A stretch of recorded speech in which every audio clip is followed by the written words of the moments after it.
কি সুন্দর ফুল, প্রচুর পরিমাণে ফোটে এবং গাছ ভরে থাকে। এটা অনেকটা কসমস ফুলের মতো, আপনারা নিশ্চয়ই একে চেনেন। এটি হচ্ছে তিথোনিয়া। শীতের সময় আমি দানা থেকে চারা তৈরি করে তা প্রতিস্থাপনের ভিডিও আপনাদের দেখিয়েছিলাম। আজ আমি সেই ফুল গাছের দানা আমি সংগ্রহ করে রাখবো। আমার মতোই আপনারাও সঞ্চয় করতে শিখুন, না হলে আবার পয়সা খরচা করে গাছ কিনতে হবে।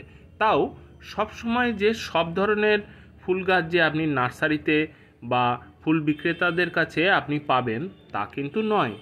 শীত শেষ হয়ে গেছে, কিন্তু আপনার পছন্দের ফুল তার যদি আপনি দানা সঞ্চয় করে রাখতে পারেন, তাহলে নেক্সট ইয়ার আপনি প্রচুর পরিমাণে এই গাছ আপনি সহজেই করতে পারবেন। এই ফুলের দানা খুবই ছোট ছোট, অতএব আপনাকে দানা বের করে রাখার দরকার নেই। আপনি যে শুকনো ফুলের যে এই যে গোড়াগুলি রয়েছে, এগুলিকে তুলে ভালোভাবে সঞ্চয় করে রাখলেই হবে।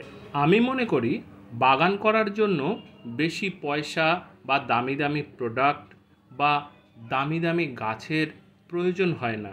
আমরা যারা গাছ ভালোবাসি, ফুল ভালোবাসি, তারা তাদের আন্তরিক প্রচেষ্টায় এবং গাছের প্রতি ভালোবাসায় আমরা অতি সহজে বিনা পয়সায় একটু সামান্য পরিশ্রম করলেই খুব সুন্দর করে বছরের পর বছর গাছ করা যায়।